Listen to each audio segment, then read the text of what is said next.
Masque d'écrêtage et outils vectoriels, c'est ce qu'on va survoler aujourd'hui. Bienvenue les créatifs, moi c'est Bruno Beuret, j'espère que vous allez bien et bienvenue sur ma chaîne Imagine, apprendre et découvrir. Comment est-ce qu'on va procéder pour vous faire un petit peu découvrir les masques d'écrêtage et vectoriels, comment on peut travailler ensemble. On va partir sur une photographie que j'ai fait de rue juste ce matin avec plein de panneaux publicitaires et on va changer ces panneaux publicitaires avec vos photos à vous. C'est toujours intéressant si vous êtes professionnel ou que vous voudriez devenir professionnel. Ça peut arriver que vos clients vous demandent plusieurs photos en images dans un cadre publicitaire pour voir un peu comment ça donne. Donc nous allons voir ça tout de suite. Allons sur Photoshop. Voilà la photo que je vous parlais, que j'ai fait ce matin en ville avec les panneaux publicitaires. Et là, on va changer ici. On voit qu'il y a une de mes photos et on va pouvoir les changer avec ici mon objet dynamique que j'ai réalisé où à l'intérieur on double-clique et on arrive dans toutes mes photos. Donc on a 3 photos qu'on peut changer au fur et à mesure pour montrer à son client comment ça rend, à quoi ça ressemble. Donc là, je fais CTRL S. Je survole et on regarde ensuite comment ça fonctionne. Et là, on voit que ça a changé. Je retourne, je mets celui-ci. Là, on voit que ça n'a pas changé. Pourquoi? Parce que je n'ai pas enregistré. Voilà. Et là, on voit que mon image a changé.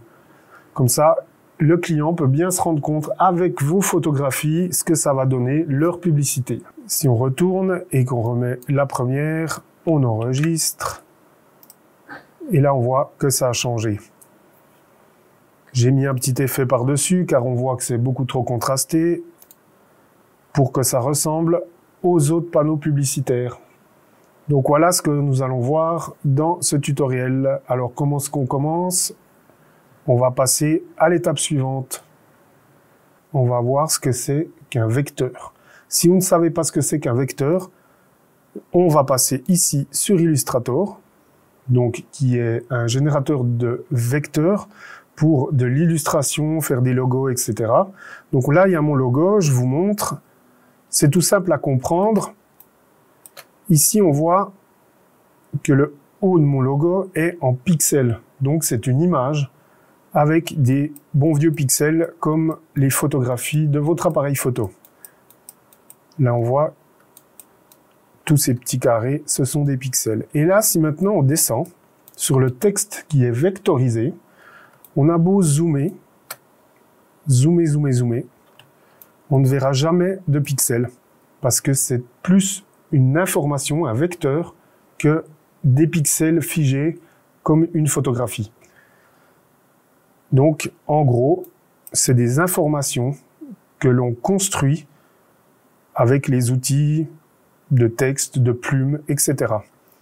Récapitulatif, pixel, c'est une image pixelisée, comme on peut voir ici, un vecteur, donc une image vectorielle, est une information. Voilà pour la parenthèse, qu'est-ce qui est un vecteur. Et Photoshop génère des vecteurs avec les outils ici, qu'on peut voir. Clic droite et on peut voir tout ce qu'on a. On a le rectangle, l'ellipse, le triangle, polygone, etc. Tout ceci sont des vecteurs, mais on peut aussi les créer avec la plume. Donc si on va dans la plume ici, en bas, on va dans forme et non dans tracé. On met un fond, on va mettre orange. On va enlever le tour parce que on peut avoir un fond et un contour, donc on devient une forme vraiment.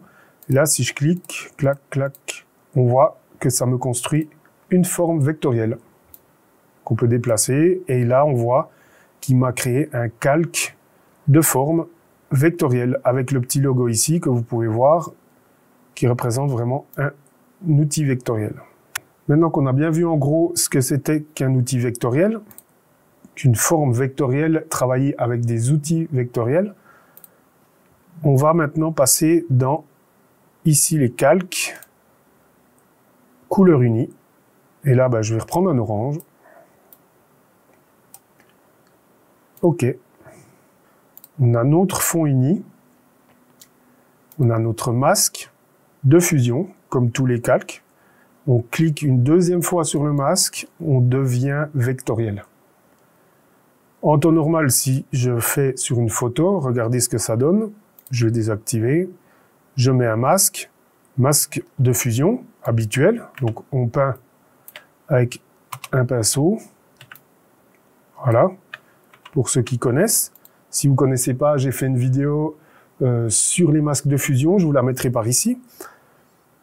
Et là, si je represse une deuxième fois sur le masque, un troisième masque arrive. Mais là, on croit que c'est encore un masque de fusion, alors que non, c'est un masque vectoriel.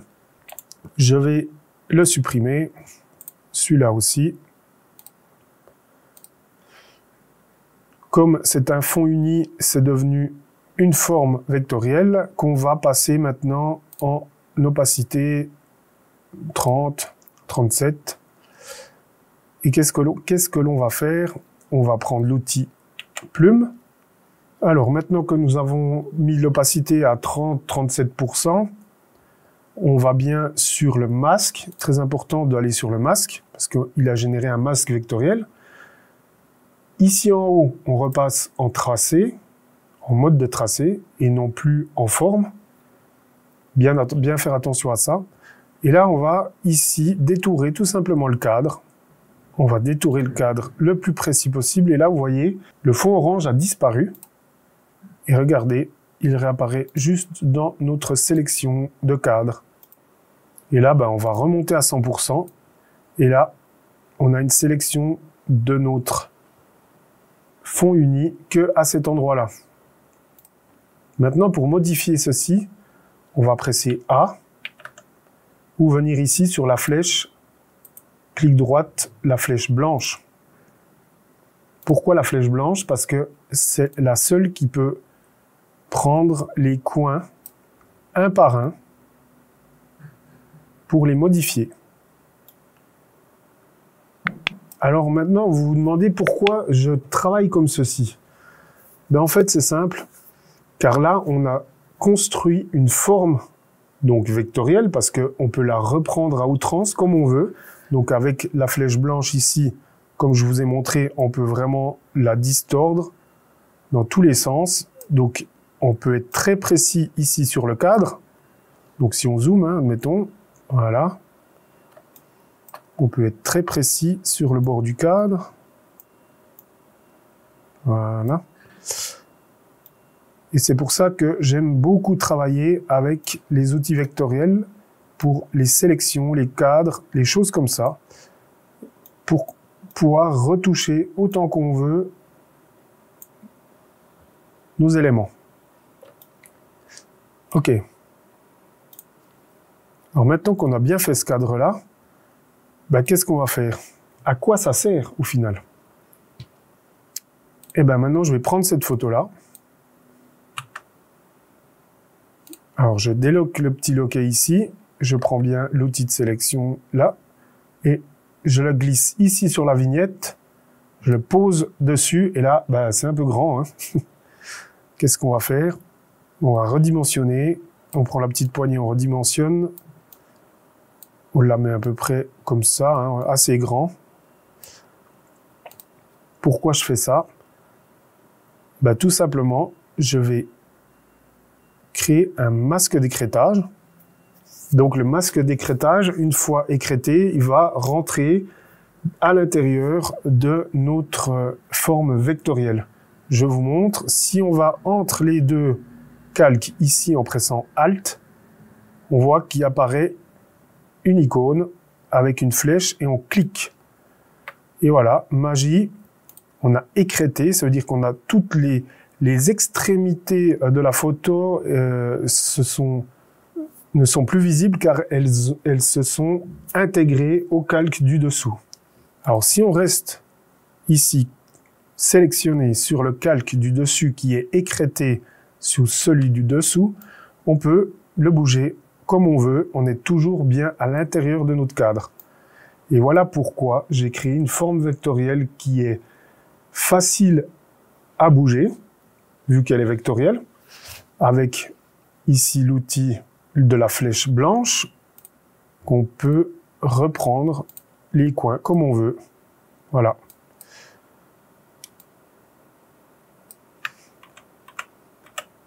Donc on voit que c'est pas très naturel, hein, elle est trop plate. Donc ce que je vais faire, CTRL ou commande T pour se mettre en mode de transformation manuelle. On clique sur la photo, clic droite. C'est tous des modes de transformation de l'image. Donc là, je mets en distorsion et je prends les petits coins. Voilà, à peu près. Hein. On va zoomer un peu, que vous voyez mieux. On va prendre les coins. On n'est pas obligé d'aller pile au bord. C'est ça qui est bien avec le masque d'écrêtage. C'est que comme il est écrêté dans un cadre qui est déjà prédéfini avec le vecteur, on peut le bouger comme on veut. Voilà.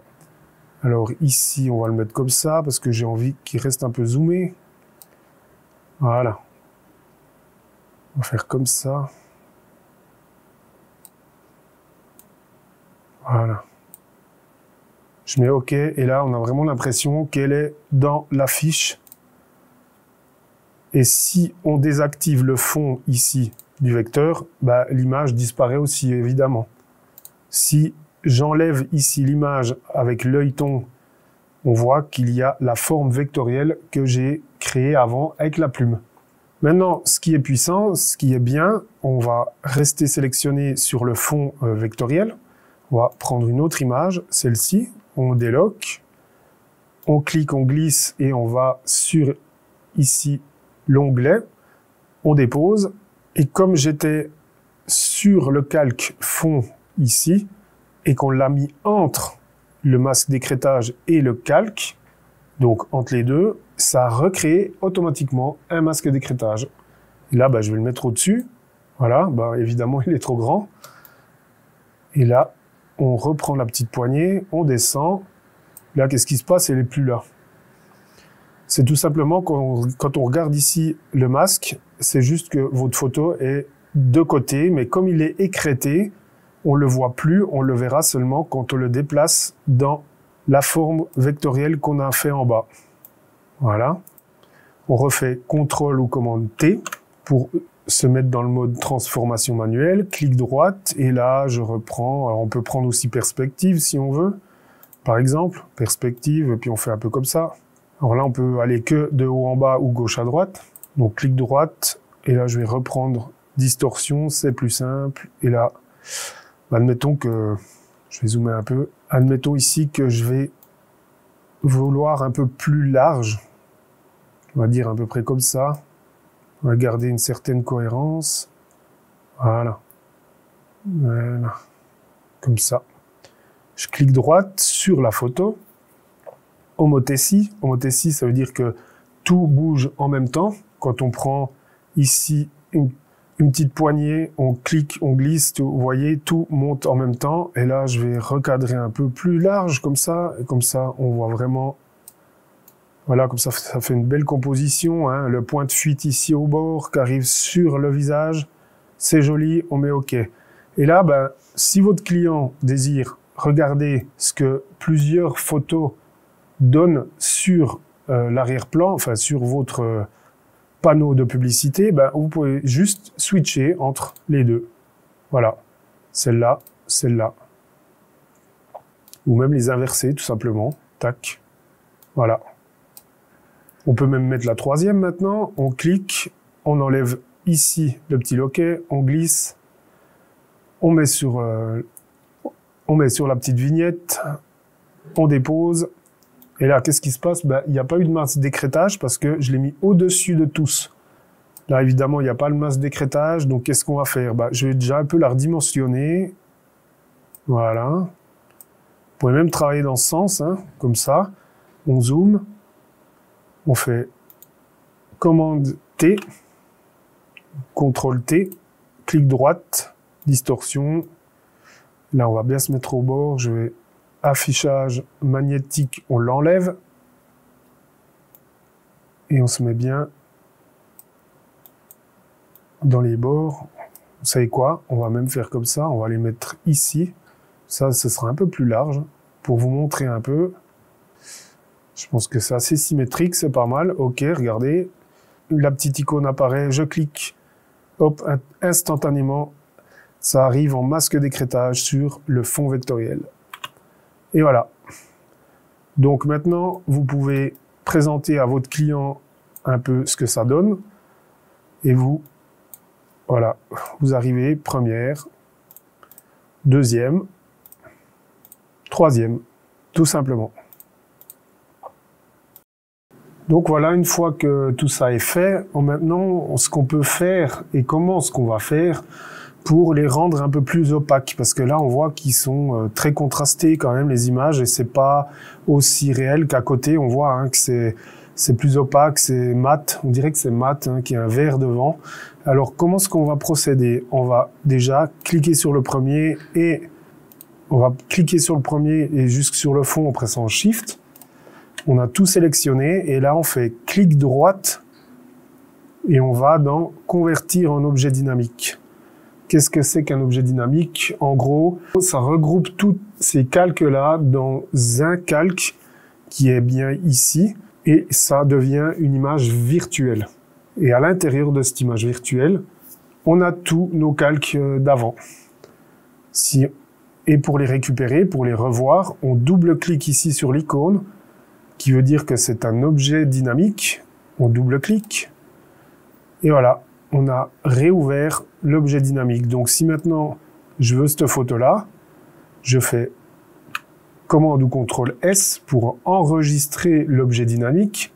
Et quand on retourne dessus, l'objet dynamique a bien été modifié. Maintenant je redouble-clique. Je veux celle-ci. Si on voit l'original, il n'a pas changé. Il faut bien enregistrer l'objet dynamique. CTRL S. Et là, si on retourne, on a bien l'objet dynamique qui a été modifié. C'est un peu la grande puissance de l'objet dynamique, c'est qu'on peut regrouper tout ça, tous ces calques, en une image virtuelle, qu'on peut maintenant modifier. Alors, comment on va faire? On va mettre ici, dans les calques de réglage, on va mettre une courbe. Et dans la courbe, on va rendre plus mat. Donc, on va enlever du noir, ici, pour que ça devienne plus clair. Tout simplement que le noir devienne clair. Et là, on voit que ça agit sur toute la photo. On va écrêter ce calque de réglage sur, ici, notre calque avec un objet dynamique à l'intérieur.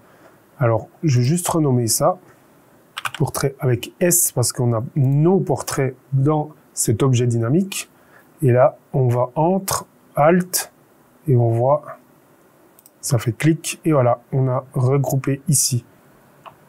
Et maintenant, si on veut changer la photo à l'arrière, comme on l'a vu avant, double-clic sur l'objet dynamique, ça l'ouvre, on remet celui-ci par exemple, on met CTRL S, on enregistre bien l'objet dynamique. Et voilà, il s'est mis à jour automatiquement. Voilà pour ce tutoriel où on a survolé les masques d'écrêtage et un petit peu les outils vectoriels. On a un petit peu compris comment fonctionnent les vecteurs et les pixels en même temps.